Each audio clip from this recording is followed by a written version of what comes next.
The Department of Energy is very strong on developing the lithium supply chain, but they realize that you need a diverse technology portfolio, and we are there as the voice for the zinc battery developers and to the financiers that zinc is a viable option.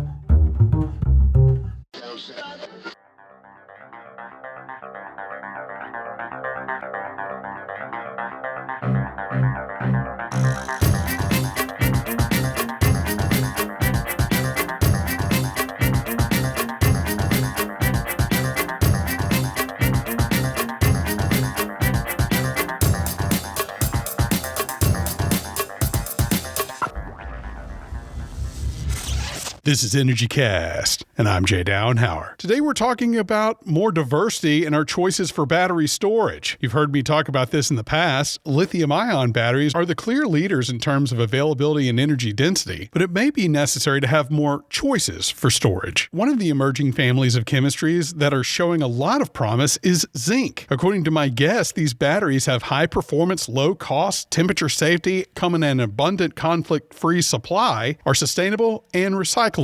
You've seen zinc batteries your whole life, but they were not originally designed to be rechargeable. We first discussed the reason for this in episode 56, but over the last decade, innovations have been made to prevent the pesky spikes that form when you recharge a zinc battery, and you now have a product that can undergo a tremendous number of charge cycles. My guest represents the zinc industry. He says it's time to get the word out that rechargeable zinc batteries are ready for grid-scale storage and everything else. And in a world where supply chains run through a small number of countries and commodity prices are on the rise, the industry could use a few more choices. It's advantages like these that make zinc a superb storage solution. My guest today is Dr. Joseph Daniel Evad, manager of the Zinc Battery Initiative, a program of the International Zinc Association. ZBI was formed in 2020 to get the word out that zinc batteries are now reliably rechargeable. Joseph is based in Toronto. He studied in Austria and has worked in the industry for over 30 years. One of the big issues we discussed was changing the perception that zinc can compete with lithium-ion batteries. Joseph says some of the old financiers making decisions about whether to fund a large-scale zinc project remember the days when those batteries were simply not made for that kind of job. In the past few years alone, the entire dynamic has changed. I hope you enjoy my conversation with Joseph Daniel Evad. We're here with Dr. Joseph Daniel Evad, manager of the Zinc Battery Initiative. And Joseph, I've covered zinc batteries 3 times on this show in the past, and it looks like there may be some opportunities for them to compete against lithium-ion batteries. So let's start off with the basics. Why zinc batteries? Thanks, Jay, for the introduction. The zinc batteries have become a very good contender for future use, particularly because now everybody knows lithium and everybody knows that lithium is short in supply. So rechargeable zinc batteries, with high performance, low cost, wide temperature range, safety, abundant supply, conflict-free supply, sustainability, recyclability. It's really a battery platform, as you can also combine it with different cathodes to serve all kinds of different application needs. So it's a really excellent choice for the future of energy storage, Jay. You mentioned quite a few of them. I've spoken to some of these other companies. They appear to be on par with lithium-ion batteries in terms of cycles, energy density, cost. What else might I be missing? The energy density is something which is a strength of the lithium system when it comes to electric vehicles, because you can pack it in a low volume and get a wide range. Zinc batteries, not quite as energy dense, but when you require a lot of long duration and you do not have a footprint requirement in terms of low footprint, then zinc will actually excel as it can provide more power, more energy storage in the long run at a much lower cost compared to lithium. In some applications like the electric two-wheeler and not so long distance applications, zinc can compete, particularly new developers like NZinc, which have developed a zinc sponge technology that can actually rival the energy density of lithium iron phosphate, will be a clear winner when it comes to e-mobility in short range, because water-based systems are non-flammable, which is a very important aspect. And lately we have had a lot of battery fires when it comes to e-bikes and so on. Right. Joseph, one of the other things that comes up a lot lately on the show is natural resource use. So how how do zinc batteries compare when it comes to the use of raw materials and natural resources? I recently had a guest on who said that lithium availability isn't as big a problem with lithium-ion batteries as some of the other metals that are involved in that process, like cobalt or copper. So are we using fewer of those secondary metals as well? I would actually disagree that lithium is not a problem, because lithium will be a problem, of course, in the next 10 years because of the high demand. But to get back to the question, it depends on what you combine as a cathode with the zinc. You know, when you have air, when you have manganese, you have absolutely no cobalt and nickel requirement. When you combine it with nickel zinc, you do have nickel, maybe some cobalt. But it is much different. And zinc by itself, of course, has such an abundant supply that we are not concerned at all for the next few hundred years. And zinc, we should remember that most of the zinc actually is used in other applications than batteries. You know, we have galvanized zinc, which is the huge use, and then alloys. And the amount of zinc that is used in batteries is a very, very small percentage, like less than 3%. So the majority of zinc use is actually in other areas. And zinc has a lot of economic resources, and we will have no issues with supplying zinc for the long run, which is these days a very important aspect. And this is also why the Department of Energy is looking towards zinc as one of the important technologies to feed the storage market and get closer to the net zero energy transition, which is such an important subject lately. Right. What is the Department of Energy doing for zinc? I guess we haven't heard very much about that. I know they're funding a lot of things these days, but what have been some of the latest moves on that part? Yeah, in fact, the Department of Energy, of course, is very strong on developing the lithium supply chain, but they realize that you need a diverse technology portfolio. And just 2 weeks ago, they put out funding announcement where they put $350 million towards non-lithium technology to come up with proposals and feed into the demand for energy storage, and also support the electric vehicle charging infrastructure. You need energy storage there as well. So they are looking at all kinds of alternative technologies towards fulfilling that goal, which are non-lithium. So that is very encouraging, and it's quite recent in terms of the applicability.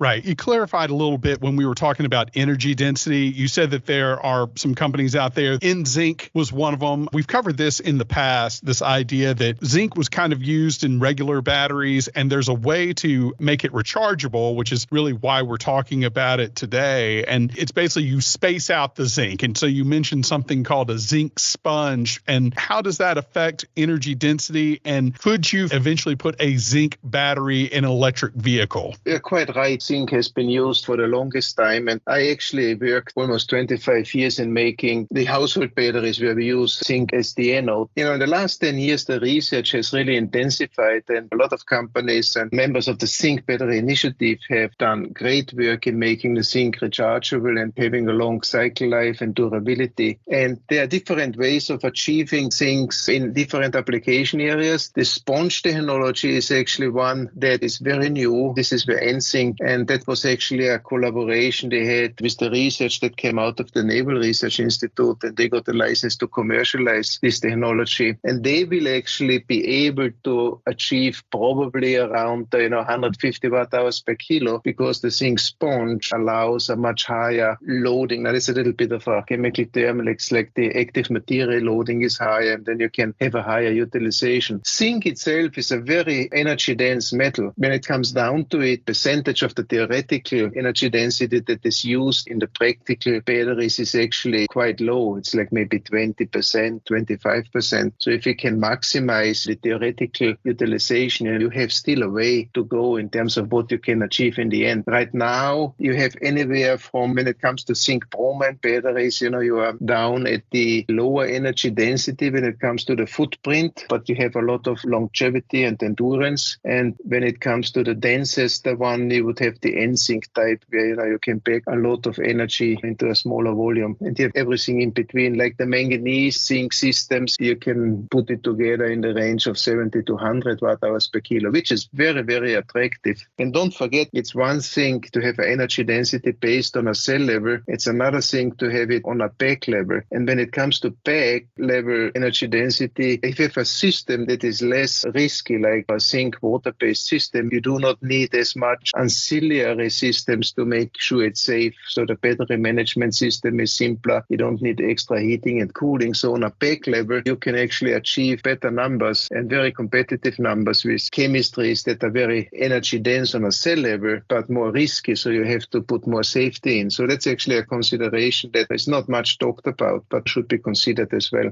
So do you think we could get zinc batteries in EVs? It's not a target market, but if you don't need a lot of range, you could put zinc batteries in EVs. They have been in EVs in the past. If you recall the nickel zinc batteries with General Motors, they had nickel zinc in the 90s. It's just a heavier system. Wouldn't be our first go-to. And really, lithium excels in the electric vehicle when it comes to the range. And there's so much demand that will be coming up in energy storage that so far the zinc battery companies are really focusing in that area. And the low-range electric vehicles or the e-mobility, which is like the airport vehicles and the two-wheelers, or in India, there are a huge number of small electric vehicles which are not cars that will require power. And for that, it makes a lot of sense. Going back to the natural resources question, my guest on mining, we didn't touch on zinc that much as far as where it's found. He mentioned, like you said, that zinc was used in things like galvanizing steel and making it rust-proof. Is it found here in North America? That was actually one of the resources we didn't talk about in terms of availability.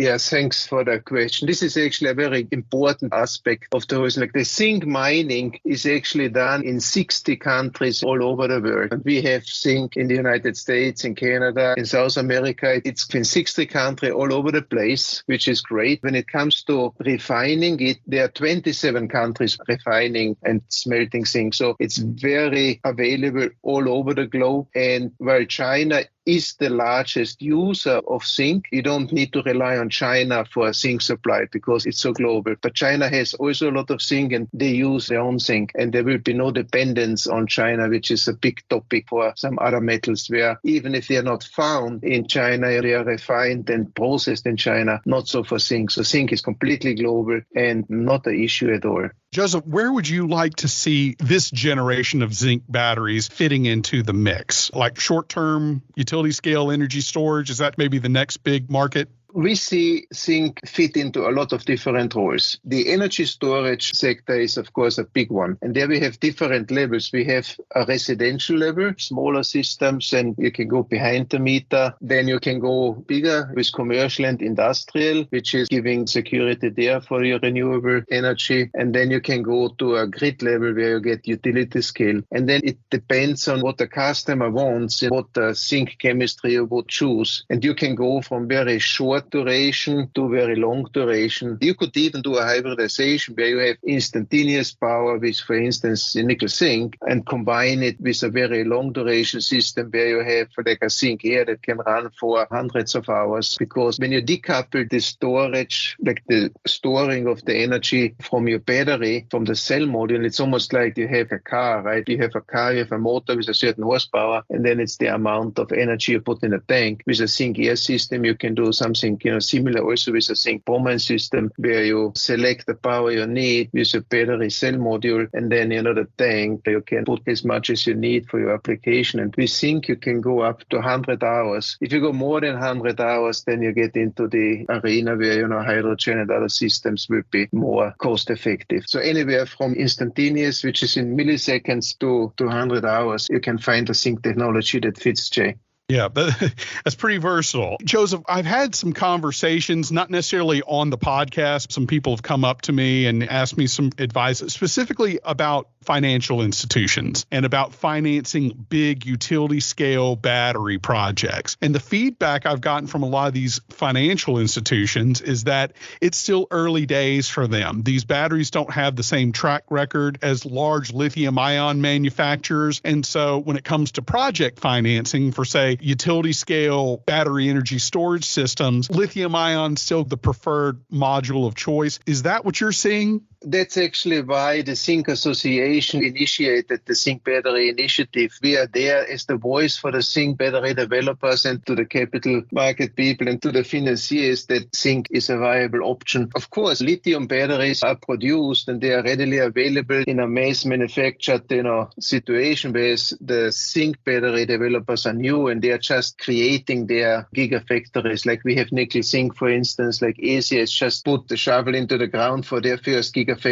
So we are behind in the manufacturing scale, and like these conservative financiers, they would then say it's not mature, but it's coming and it's changing. In the last year since I'm with the association and running the program, we have actually seen, for instance, eZinc here in Toronto, they have a zinc air system. They just recently got $25 million from a venture group for the commercialization to put it into place. So it is changing. It was very much a problem 1.5 years ago, and the area is changing, but it is one of the issues. The conservative financiers hesitant, to put money forward. Yeah, it's interesting because zinc batteries have been around longer than lithium-ion batteries, but lithium-ion batteries were really the first into this large-scale battery energy storage space. And so it's funny that zinc batteries are now having to essentially prove themselves to these financiers. And so what specifically is ZBI doing to help with the financiers? Because a lot of these financiers want guarantees. They basically want the risk financed. Yeah,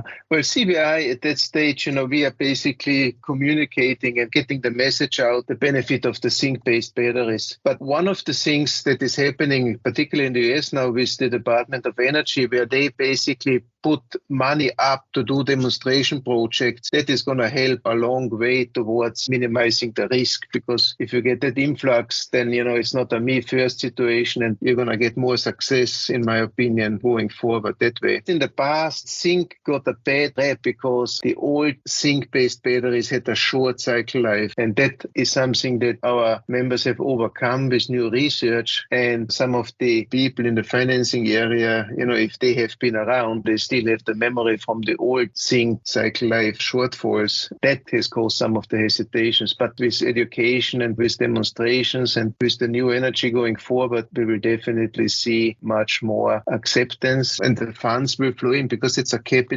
intense situation to get into mass manufacturing. So this is what's holding things back. So as we get more money in, we will see more zinc installations for sure. Joseph, I'm curious what DOE would be specifically funding. It's not necessarily funding, I would think, the zinc technology in a lab. It would probably, at this point, I would assume, be large-scale demonstration projects where it shows how a large system can function, right? It's not the cells. That's actually correct. The Department of Energy has basically funding available for demonstration projects which are bigger. These areas where those financiers are hesitant, but they also do fundamental research. Particularly, they have the national labs and they support, university. So there is basically a two-pronged approach there where they do fund research, which kind of, go to a more fundamental material level to look at how to increase energy densities. And but the big money really goes into the demonstration project where you need a lot of money because that's the thing. Like to do a big installation on a utility scale, it's very quickly $10 million and you just have a demonstration, right? So that's the kind of effort they are doing now, new and demonstrations. Right. And then on the public financing side, the suggestion was with a lot of those banks and financial institutions was if DOE wasn't willing or some other financier wasn't willing to buy the risk, it was to build up hours with smaller behind the meter operations, for instance, and then that could segue into larger financing for more complex utility scale projects, for instance. This whole energy storage arena, nobody really has a good business model and the value for the service is worse, right? Business models are being developed as we speak, I guess, and the scheme you are talking about is one of them. But you need to give value for the storage. A project can become profitable sooner. It's quite interesting. Well, anyone who's interested in that ought to join me for PowerGen 23. We've got the list of schedules out, and I'm hosting a panel on the proper business model for energy storage. And so we've got a couple of financial experts. I'm just throwing that out there to the listeners. Joseph, do you see rising lithium prices and supply chain issues opening up opportunities as well for zinc? That's actually very correct, because if you look at the lithium price in 2022, it looks like a hockey stick, right? It seems to remain quite high. That was a big eye-opener, and this is where, a lot of companies are looking into other options there. So cost is definitely a big motivator. No doubt. All right. Joseph Daniel Evad, Zinc Battery Initiative, thank you so much for your time. Thank you very much, Jay. It was a pleasure.